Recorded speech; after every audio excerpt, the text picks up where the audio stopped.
It's not over. Stop the fight! People. Everybody, I come here for everybody. Kill everybody. I'm the champ. I'm the king. Kill everybody. Ah! All right, guys, welcome back to Broke Bets. Lane here. Also got my co-host Carson with me. Yes, sir. Another fight night. Yeah, back in the Apex. After this card, get a break and refresh our minds a little bit. But starting off the card, Jacob Malkoun versus Cody Brundage. Gotta take Jacob Malkoun. There's not much debate for that. I mean, I think Malkoun is the better cardio wrestler, to put it the simplest way possible. And also having just a better fight IQ. You know, we saw Cody Brundage pull 3 guillotines that missed in the Dumas fight.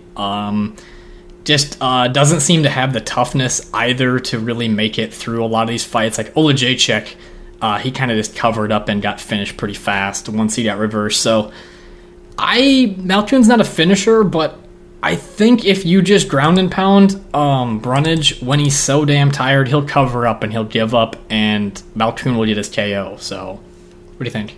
Yeah. I mean, in Brundage's last fight against Dumas, Dumas had a ton of top pressure just from Brundage pulling those stupid guillotines, and if Dumas tried to get some damage off some ground and pound, I feel like he could have got him out of there. So I do like Malkoun with that jab. He's got a really nice jab, but yeah, I think Brundage will be on his back here pretty often, and yeah, I think Malkoun can ground and pound him out here. Yeah, the one thing I don't like about this fight is a round 1 scare, because Brundage does have the power to possibly knock out Malkoun, who, from what I've seen, leaves his head out to be hit a little bit early in fights, you know. Yeah, Maximov did drop him early in that right. His last fight. And AJ Dobson was kind of piecing him up before Dobson couldn't defend the takedowns anymore. So there is a first-round finish scare, I think, by knockout for Cody Brundage. So I don't really like that price tag on Malkoun. I'll be avoiding anything with that. But if you're betting Malkoun, I'd say 2-3 decision. That's how he wins in the fight. So also, I think Malkoun's, like, his single leg inside trip is one of the best takedowns. No one stops it, and he just does it over and over again. He just grabs it, pushes you up against the cage, turns your body, trips you, and you're down, and you're flat. So, yeah, not much going on here. He probably did that against Maximov at least like eight times. That's probably. Nothing was working for him against AJ Dobson, and then he switched to the inside trip, and boom, he got takedowns the whole fight. So, yeah. All right. Malkoun KO round 3. Okay, for the next fight, we have an extremely close matchup between Tim Means and Andre Fialho.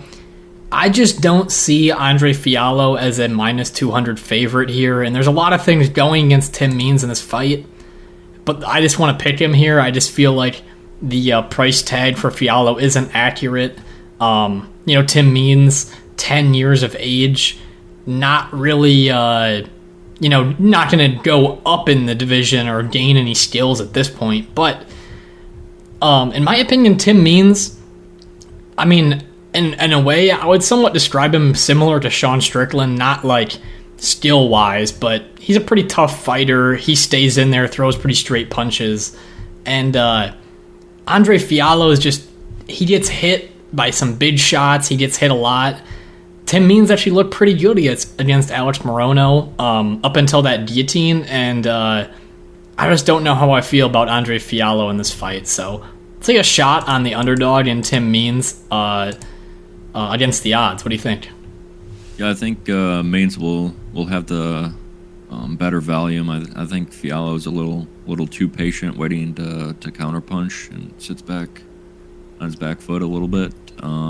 I like Means with the front teep kick. He threw that really well against Morono in his last fight. So I really like that from him, and he's really long too as well. So using those straight punches, I think he'll beat Fialho to the chin, and I think he can.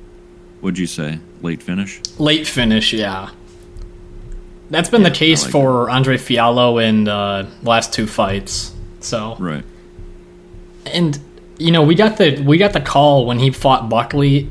Exactly right. We didn't say head kick, but we said Andre Fialho will throw a left hook and he will get countered off the left hook and get knocked out. And that's exactly what happened.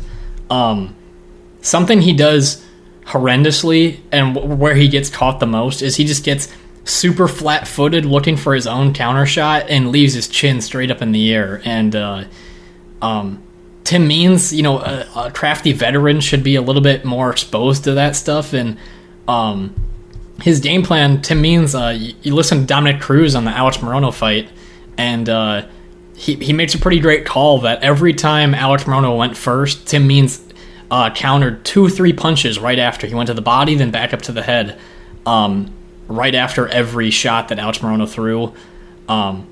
Fialho's just, he's a hit-or-miss fighter. He slows down a bit as the fight goes on, and can't really trust him. I mean, he's Kill Cliff guy. He probably won't be taken down. I would just see this as a stand-up fight. What do you think? Yeah, I mean, of his 16 wins, 11 of them are by first-round knockout, so that's his most likely path to victory. That's his 2 wins in the UFC are by first-round knockout, so Tim Means has only been knocked out once in his long career, so he's a tough, durable guy. Personally, I don't... I mean, he's been choked out a few times, but... that's probably unlikely in this matchup. Exactly. Yeah, I don't like the under or the over. I don't like either of the fighters as a bet. Maybe Tim Means by round 3 or decision could be a good play, but just not really obsessed with this fight. But an interesting really matchup nevertheless. Yeah, you can't trust either one of these guys. All right, Means KO round 3. Okay, guys, for the next fight, we have Miles Johns versus Dan Argueta. Don't know why they misspelled his name into Damn Argueta, but damn shorty, we're going to pick Dan Argueta. I don't want to. I'm not a fan of either of these fighters. I'll let you say first why you want Argueta, and I'll give my points for Johns. Yeah, I mean, I just think Argueta's going to be pushing the pace on Johns, and he's just going to be relentless with the wrestling. Yeah, I mean, I just think Johns was way too patient, he didn't really do anything in his last fight at all. So I like Argueta to be pushing that pace, be relentless with the wrestling, and winning all those positions. So yeah, I mean, I feel like I have too much bias in this fight. Like, I don't like Dan Argueta. I don't like his fight style. Miles Johns, I don't love him either, but I feel like I'm more of like wanting to fade Dan Argueta because I just don't care for him. But Miles Johns, I feel like he might just have the more powerful strikes in this matchup, but he's just not good moving backwards. This guy tries to be like Yoel Romero, in my opinion. He sits in a high guard position and he waits for his opponent to come in and he throws a wild overhand. And 90% of the time they miss. And Dan Argueta has never been finished. And it's hard to see Miles Johns really landing that clean knockout blow I think he would need. And we saw a similar thing when John Castaneda, who in my opinion is levels above Argueta, is that when he just pushed Miles Johns back, Johns had nothing to offer back. And Argueta's style is literally push you up against the cage, try to grapple you, and even if he doesn't, he's going to get cage control time, which will, favor points towards a decision. So, yeah, I don't love this matchup. I thought Johns lost his last fight, and I bet on him, so that says something. I mean, what do you think? Yeah, yeah, you were saying Johns throwing that overhand right. I mean, he threw that many times, and it was just reckless. I mean,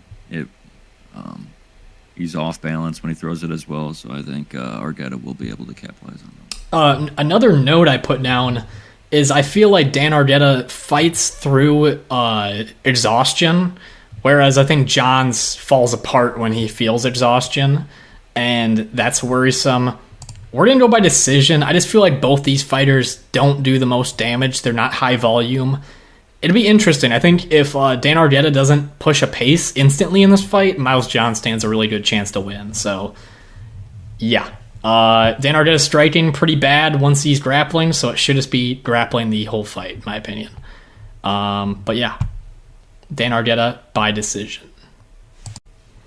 Okay, for the next fight, we have Montserrat Rendon versus Tamires Vidal. Feels like a pretty easy pick on Vidal here. Rendon, from what I've seen of her, or Rendon, I don't know, is just bad striking, bad boxing, and frequently, and this is, it could be something that goes to the judges' scorecards and is very stupid, she does the Macy Barber double jab and touches air the whole fight. And I don't know, it doesn't ever hit the opponent, but she puts it out there a million times. I just feel like Vidal, she kind of has that Amanda Lemos, Amanda Nunes, kind of like just a little bit more man power, it feels like, in her hands, and there's me more justification on her side. So I like Vidal by a decision. Again, kind of a low-level fight here. What do you think? Yeah, I think Vidal, she's won her last 3 fights by finish. One by DQ. Yeah, one by illegal knees here, but yeah, I think she's going to be the more dangerous fighter. Rendon doesn't have a finish in her pro career, so and 2 of her last 3 fights are won by split decision. So I mean, she's making her UFC debut. I think Vidal will be the more dangerous fighter here. Yeah, it kind of feels like a forced signing for getting into more Mexicans on the... Oh, shit. Never mind. We're past that card. I don't know. I don't know why they signed her. It doesn't seem too good. I guess a 5-0 record in women's MMA seems pretty good. So, yeah. Vidal by decision. That's all I got to say. Okay, for the next fight, we have Jake Collier versus Mohammed Usman. I mean, guys, try not to laugh. This is just a gold matchup right here. We're going with the underdog and Jake Collier. I mean, I can't believe 90% of the Tapology community is picking Mohammed Usman. You know, this guy's clearly on roids. He's strong. That's probably why they're taking him. Strong, I guess. Jake Collier, as fat as he is and how weird of a style he has, he does come out pretty hot in round 1. That's pretty evident in the Chris Barnett fight, where kind of on his way to victory, but just kind of gassed himself out and then attempted a horrible trip and ended the fight for himself. But also versus Martin Buday, started pretty fast. And Mohammed Usman striking, the way he moves his arms, he's one of those guys when he throws a punch, it's just straight arm clubbing you, and he has no bend or technique. And Collier, I like him by a round 1 knockout. I just don't think Usman has it. And honestly, Junior Tafa just threw the fight versus him. Like, set your feet, Junior Tafa. Touch the guy, touch him, and don't sprint into him and clinch him, okay? But anyway, what do you think? Yeah, I mean, every time Tafa hit him, Usman was hurt. I'll do an impression while you're talking. So, I mean, I think Collier... if he's gonna win, I think it's by that first round KO. I mean, he seems to slow down in the Barnett one he did, and in the Buday one he did as well. So he's gonna come out hot in that first round, and I think he can get him out of there. He probably had the best fight with Buday, right? One of them, and Reski with the other one. And another thing about Usman, if somebody throws an uppercut on this guy, he's going down. Every single time this dude gets hit, he throws his head straight in between his arms, and it's right there, and it's gonna be bad for whoever finds that shot. Like I said, Junior Tafa, he also was just so keen on finishing him so fast that he just threw out all his energy. Collier kind of fits that demo as well, but I think a little bit more cage experience possibly could help. But yeah, a little bit of a slob fest in this one, but I can't wait to watch it in a way. We'll see how many... If Usman goes back to like 14 minutes of control time and 4 punches, we'll see. Collier, KO, round 1. Okay, for the next fight, we have Mizuki Inoue versus Hannah Goldy. Here is your dinner break, folks. This is where you can get some nice food, get some nice chow in you. Man, Hannah Goldy, she is on the same prescription pills that Mo Usman is on with those fucking weird-ass shoulders she's got. We're going with Inoue. I just feel like the hands, the boxing looks a little better. Hannah Goldy's just so stiff. I mean, when you carry around that much muscle, especially around your shoulders, traps, I don't know how the chick has that kind of muscle and has a OnlyFans that survives, too. I don't know how that happens. I'll take Inoue by decision. I'll be honest, my research isn't very deep for this fight. I'm not going to bet on it. I might skip it, so we'll see. What do you think? Yeah, I mean, Inoue's coming in on a 3-year layoff, but she's still only, 29, so coming into her prime, maybe she looks a lot better. You saw Veronica Hardy after her 3-year layoff. She looked like a whole new fighter, so possibly the same thing here, but yeah, not really looking forward to this one, I'd say. That's enough said right there. Inoue by decision. Okay, guys, for the next fight, we have Marina Rodriguez versus Michelle Waterson Gomez. Pretty simple pick here. Marina Rodriguez by decision. It's going to be a rinse and repeat, in my opinion. Marina Rodriguez just going to be the better striker, higher volume with her hands, connecting more often. Michelle Waterson will try to grapple. Even if she does, I don't think it leads to anything. Virna Jandiroba didn't finish Marina Rodriguez, and neither did Mackenzie Dern, so kind of unlikely. Michelle Waterson got a takedown in the last fight, but not enough. It was a little too late. And the only thing going against Marina in that fight as well was in the 5th round, there's one shot that seemed to distort Marina's jaw, but other than that, for the most part, just Rodriguez all the way through. What do you think? Yeah, I mean, I think Rodriguez will be the better striker, more volume, a little quicker as well. So, yeah, I mean, she's lost 2 in a row, but they're both to very, very high level opponents. And then Yanan was the split decision, the one before that, and she's probably going to be fighting for the title here soon. So, I think she's fought the better competition of late as well. So. Right, I mean, give me her by decision. Feels like Michelle Waterson's kind of on her way out of the UFC. The activity's been, on and off, and I don't know, it just doesn't seem like it's all there. She loves doing that front kick just straight up the middle, and it never, ever, ever connects. I've seen it happen a million times. Great flexibility, but I don't know, doesn't seem to ever hit. And minus 250 right now for Marina Rodriguez. I am planning a pretty decent-sized straight bet on her. I'm watching the line, just seeing what happens. But minus 250 for a 49-46 scorecard, going to be kind of hard for Michelle Waterson to change that. So, yeah, Marina Rodriguez by decision. Okay, for the next fight, we have Bryan Battle versus AJ Fletcher. Taking Bryan Battle by decision right away. I just feel like, AJ Fletcher, very solid fighter. This is a very tough weight class for him to fight in. Very dense dude, big head, seems to be able to eat the punches, but 10-inch reach disadvantage in this fight. And he seems to fight pretty well behind his reach disadvantage. I mean, he had moments in the Angelosa fight where he almost had him out of there. Everyone remembers that. And, is pretty good in round 1. But I feel like after round 1, he loses a lot of his dangerous factors, and it's going to be hard for him, I think, to out-volume Bryan Battle on the outside in this fight.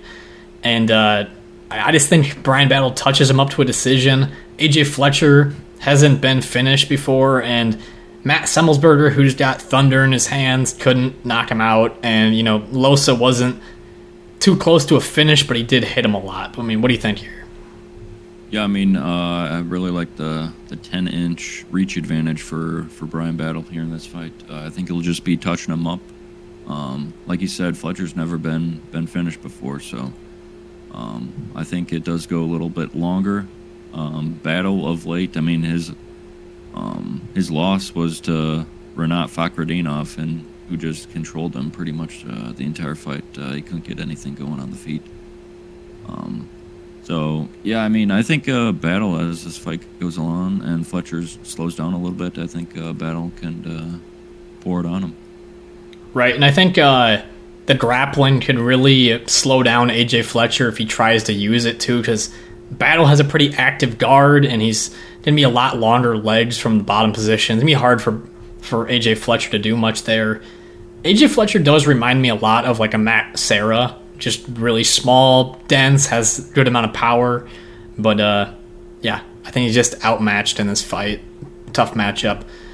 Bryan Battle's last win, I don't know. He's got 2 wins that are just so fast in the UFC. He's got the Sato one and Gabe Green. I'd like to see things play out a little bit more for him at 170 on the feet and kind of see what happens. But yeah, that was Sato's first time being KO'd, I do believe. Stiff, real bad. Yeah. Okay, Bryan Battle by decision. Okay, guys, for the next matchup, we have Charles Jourdain versus Ricardo Ramos. Sticking with Air Jourdain here, a very good fight in the featherweight division here. I like Jourdain's tools a little bit better on the feet. Ramos, flashy, likes those big kicks and spinning attacks, but for the most part, a lot of his game is one punch or one strike and done. Whereas I feel like Jourdain brings in a lot of combinations, and I think this fight stays on the feet for the most part. I mean, what do you think here? Yeah, I do like it to stay on the feet for the most part. I think Ramos comes out hot in the first round. He likes, like you said, doing those spinning attacks. Caught Chavez with that spinning elbow. He caught Tukagov with that as well. When Ramos was on his back foot, he threw one of those and stunned Tukagov. So, Ramos does do a lot of spinning attacks, a little too much for my liking, and he kind of seems to slow down from it as well. So, I think he comes out hot in the first round, but I think Jourdain will be able to put pressure on him as well, and like you said, throw in more combinations. Yeah, I like a decision in this fight. I like to do a decision either way, whoever wins. Something I really like about Jourdain's game is in the clinch, he is super active as a striker. He's got the knees, he's got collar tie, uppercuts to the body. He does a lot of great work in there. The downside is Nathaniel Wood tripped him from that clinch 8 times, effortlessly. And Ramos kind of did that a little bit against Bill Algeo, so there's a little bit of a scare there. Something that makes me feel better about Jourdain is he just came off of a camp against a grappler. He had to train grappling the entire camp for Kron Gracie. Obviously, Kron Gracie not wrestling well at all, or whatever. But Jourdain, for the most part, probably just trained his grappling for 3 months before that fight, and then now is coming into it kind of another fight where his opponent should try to grapple him. So I don't know if Ramos will have the strength just to hold down and really control Jourdain, maybe the same way Shane Burgos did in their fight last summer. And I really like the activity of Jourdain. He's in the cage often. So any more thoughts here? I wonder what how Ramos's weight cut will go. If you remember, in March, he had a featherweight fight and he weighed in 9 pounds over the limit. So that fight obviously got called off. I feel like I remember that, but I don't remember it super well. But yeah. Yeah, it was Austin Blingo. It was just pretty much, I think Ramos was minus 300 to win that as well. So. Right. Well, yeah. I think both these guys are tough, and I think the over plays pretty well in this fight. So Jourdain by decision. Okay, for the next fight, we have Bryce Mitchell versus Dan Ige. Going with Thug Nasty. Reebok, give me my camo shorts. I guess now Venom. I feel like this is just kind of a good matchup for Bryce Mitchell. Dan Ige's kind of struggled with grapplers previously. And Bryce Mitchell, everyone will just criticize him for that Ilia Topuria loss. Guess who would also lose to Ilia Topuria? Dan Ige. So I don't know, it feels like Bryce is kind of set up here to touch, put a punch in front of a takedown, shoot, and force something up against the cage and get some control time. Dan's a tough fighter, but not really the matchup, I think, for him. What do you think? Yeah, I think this is a good bounce-back matchup for Bryce Mitchell. Yeah, I mean, he obviously lost to Topuria, and Topuria's probably be fighting for the belt here pretty soon. But if you go to the fight before that against Barbosa has really good takedown defense, and Bryce Mitchell dominated that fight. So I think Bryce Mitchell comes in here and gets a ton of control time and wins a decision. Dan Ige is super tough and has never been finished before, so I like Bryce Mitchell by decision. Yeah, I think both these guys' cardio holds up pretty well in this fight. Bryce got really tired in that Topuria fight. I mean, his excuse was he's coming off sickness, which is a legitimate, concern, but he also just took so much damage that you're going to get tired.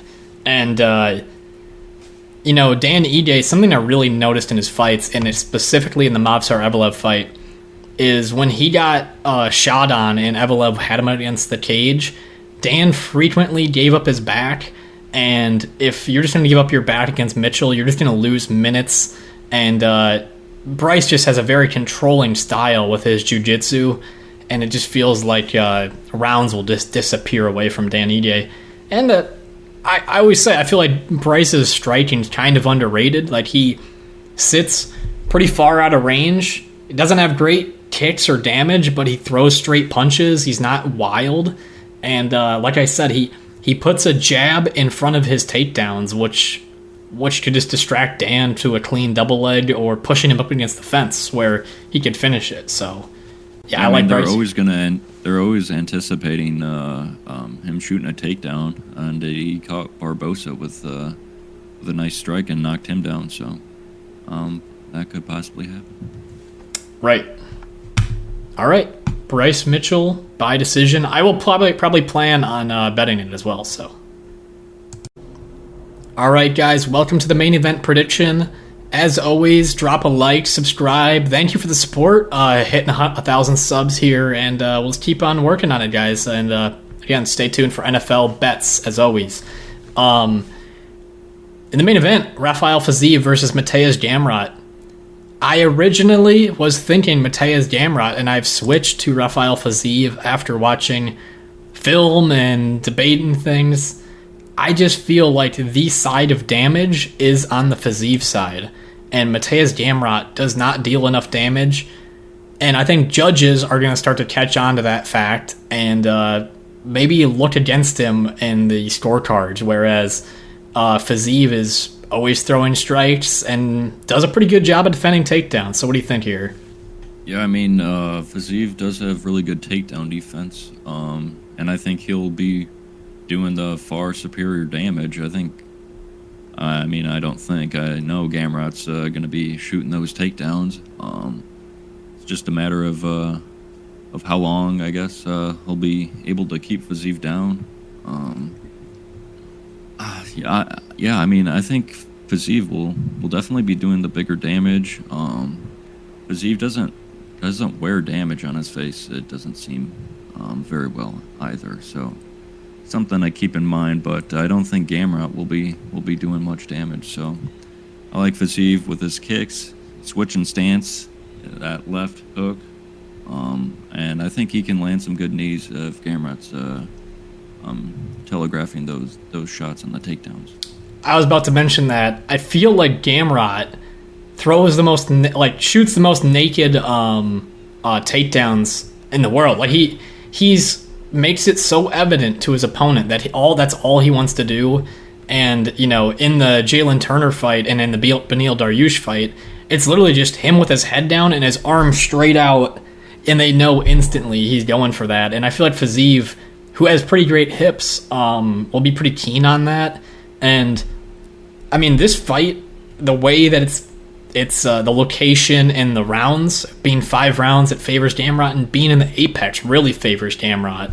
But I just feel like rounds 1, 2, and 3 will have all the justification for Fiziev to have the damage to win those rounds. And, Fiziev, debatably beat Justin Gaethje. It was probably good that Gaethje got the decision because he did more damage late, but some of that damage to Fiziev's eye also started from an eye poke, and obviously it wasn't all of it, and Gaethje did a good job, but they also gave Justin Gaethje a 10-8, which I think swung the fight for Gaethje in round 3, because I don't think that round 3 was a 10-8 at all. So there's no knockdown, there was no close to being a finish. There was damage, there was a good amount of damage though, but Fiziev also, he was going too much for the kill on Gaethje, slowed himself down just by throwing home run shots, and a lot of them didn't land. When he fought RDA, he kind of got a lot of time up against the cage, but if Gamrot doesn't just go full out after him from the first second, I feel like Fiziev just touches him, moves, wins the rounds. That's what I think. Yeah, definitely. He's switching the stance constantly as well, Fiziev, and throwing those body kicks. I think they're really going to wear on Gamrot, touching that body. And Fiziev's got that left hook of death, so I'm rooting for Fiziev as well. Probably a little biased towards him, but yeah, looking forward to this fight. I think it'll be hard for Fiziev to knock him out. Like, he has good power, but it's also not like just complete lights out power. Gamrot's never been finished before, but right, Gamrot's got a pretty good chin as well. And Fiziev, one thing I'd like to see from him in this fight is using the kicks actually a little bit less. I feel like those kicks, as good as they are and as fast as they are, they wear on the gas tank because they're just such a powerful movement, and over time it just decreases. I just don't know what strikes on the feet Gamrot can really justify, and like I said, I feel like the judges will be a little bit more keen to maybe go against Gamrot in this modern era where we're kind of looking at damage more. So, any more thoughts here? Let's go for Zeev. Let's go. Yes, funny Instagram videos, him putting out Shakira, that guy in the background. And hopefully he calls out Hasbulla and that fight happens. But yeah, stay tuned. Bets video on Thursday. As always, NFL bets will be shown on our channel or on Instagram. Stay tuned.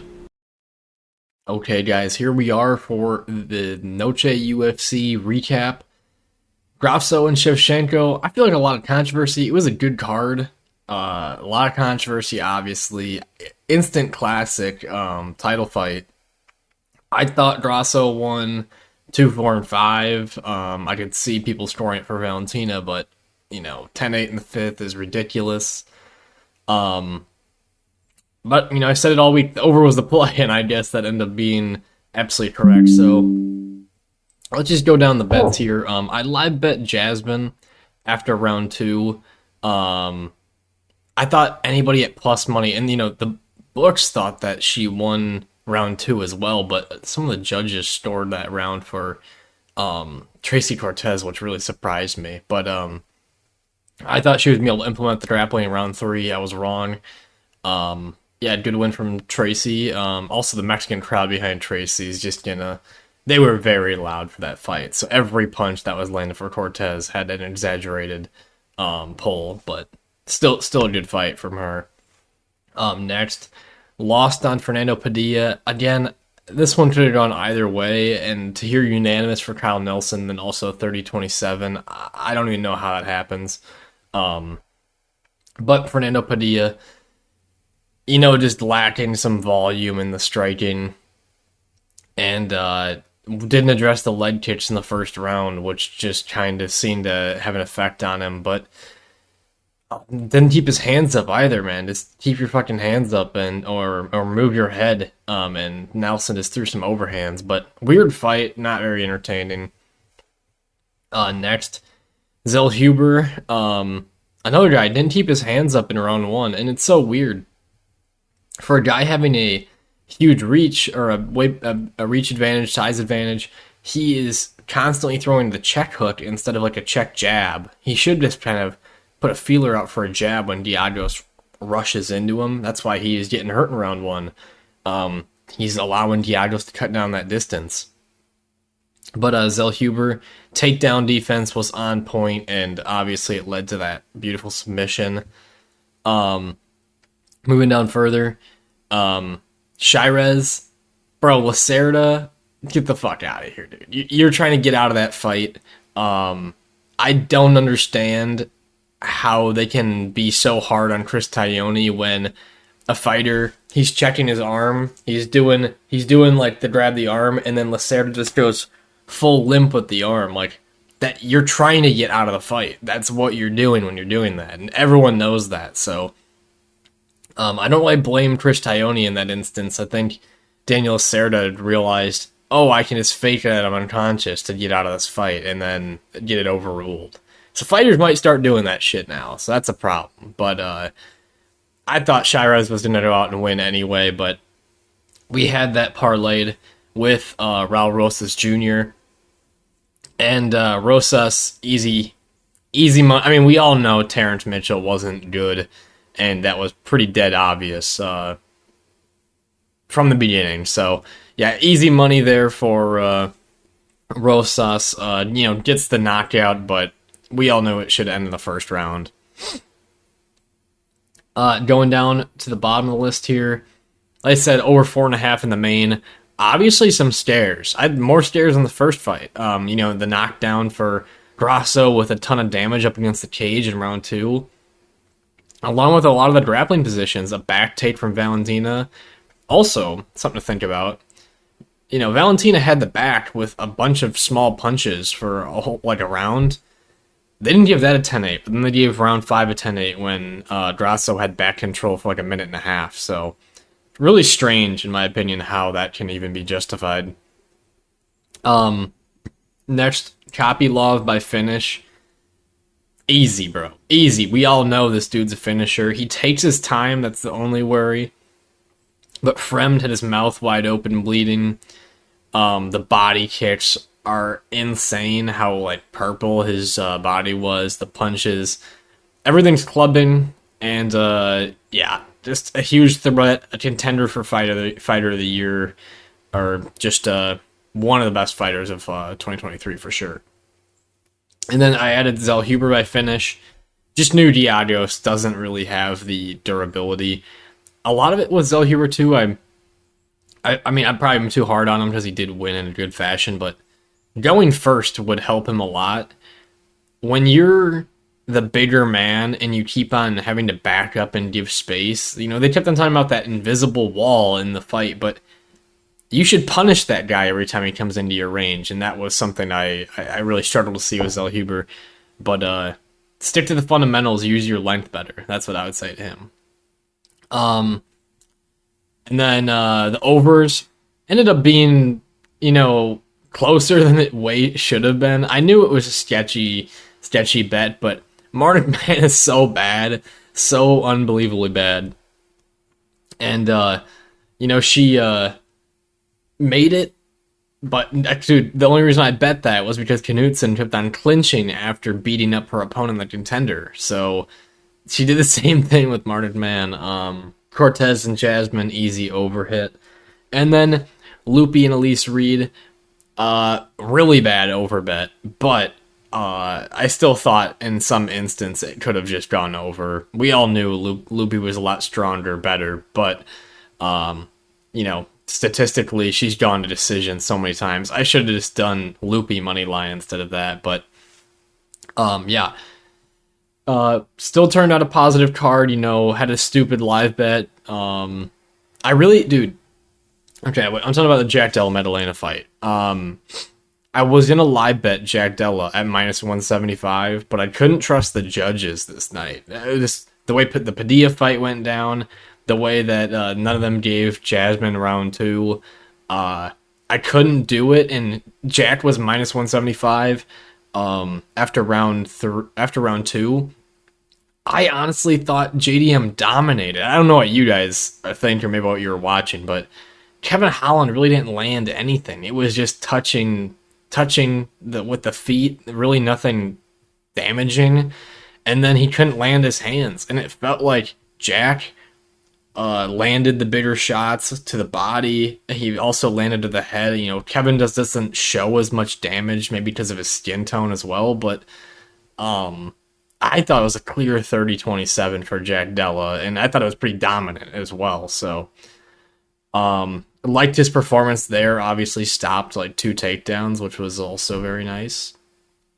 And yeah. But yeah, guys, thanks for the support. Hopefully start a new win streak here. So, peace.